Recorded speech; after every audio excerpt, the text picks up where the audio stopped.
Okay, so one of the pivotal mistakes that most poets make is that they tend to tell you what they feel you want to hear versus what you actually need to hear. So this poem is what somebody needs to hear. I don't know who it is, but somebody in here needs to hear this. So I'm going to say it on behalf of every dude in the room. Why won't she just leave him? Instead of complaining every time he leaves the house and tells her where he's going and she says she doesn't believe him, why is it when he comes home she opens her arms to receive him? And if he told her he didn't want to be in a relationship, why does she do everything she can to retrieve him? Told him he was a stranger in her house. And even told him he was a stranger in her house. And even though she knew who he was when they first started to go out, now when she looks into his eyes, she finds it hard to realize that he's him. Because at this point in the relationship, he won't do anything unless it will please him.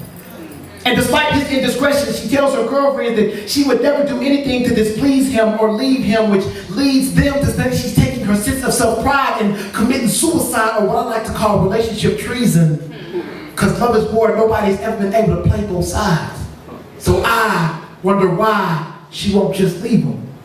I mean, it's not like she doesn't have a good reason. Her mother always told her, if a man wants something bad enough, he will do whatever he can to get it. Exactly. So if his actions aren't in line with her words, I don't know why she won't just say, forget it. But a woman can hear the exact same thing and process it completely different.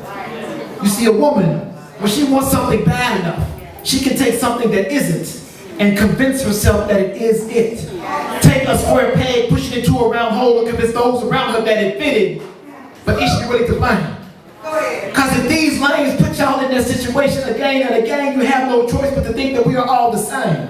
More concerned with the way your hips turn than trying to learn your name is a shame. That now you figure you got to get with any dog and hope he's tame. Otherwise, you end up leaving this world much the same way you came.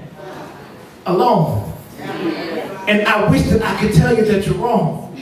But you probably have a couple of female friends who already suffered that same fate. So now you've been led to believe to get with the dog with the least amount of fleas before it's too late. But I'm telling you, if you do that, you're only setting yourself up for more complaints. Because you know that dude don't make a good mate. Because he can't relate to the difference between love and affection. Sweet rubs and caressing, a hard-on and an erection. And I know you love him. So you want to try to teach him those lessons. But he says he has no interest in trying to learn, because in turn doing so would make him feel less than a man. Completely dismissing the fact that if he did, it would make you feel more like a woman. Simple things like opening a door before you go in, so then you start to rationalize that that's just the way he is, so anything he wants to do, she lets him. Goes to her girlfriends, complains about how much she detests him, but won't leave him. Allowing something to occupy her lifetime when it was only meant for a season. See, when you're holding on to something that doesn't want to be held, when the man that comes along for you that's meant to be, your hands are full and you won't be able to seize him. But believe when I tell you that there are other women out there that seize him so.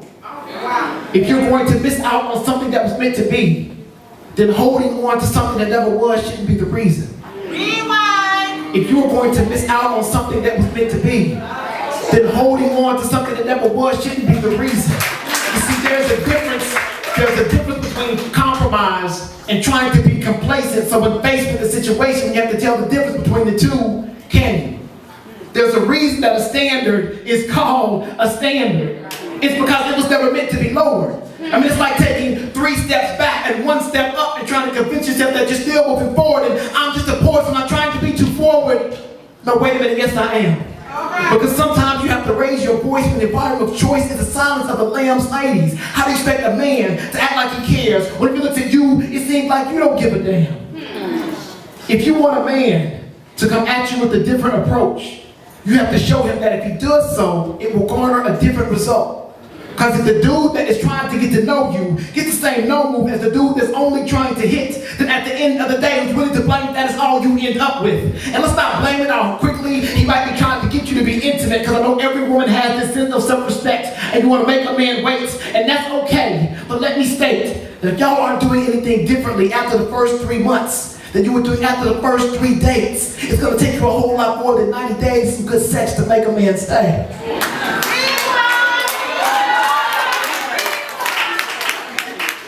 Let's stop blaming speculate on how quickly he's trying to get you to be intimate, because I know every woman has this sense of self-respect and you want to make a man wait, and that's okay. But let me state that if you're not doing anything differently after the first 3 months than you were doing after the first 3 dates, it's going to take you a whole lot more than 90 days of some good sex to make a man stay. It just don't work that way. You see, the same 5 minutes you're deciding whether or not you want to let him dick you down, that dude is deciding once he does if he's even going to stick around. So it's not about me asking you why you won't leave him. You should ask yourself, why am I staying? How do you expect to find the man that was meant for you if your actions aren't in line with what you're praying? And I'm just saying, I didn't write this to ruin your idea of a good relationship. I'm just losing patience with women who say that there are no good men when it's them that are on the complacent tip. Instead of stopping and trying to figure out what might be wrong with you. But you're quick to say that there are no good men. Buy Steve Harvey's book and let him tell you what to do. Think like a man with hands.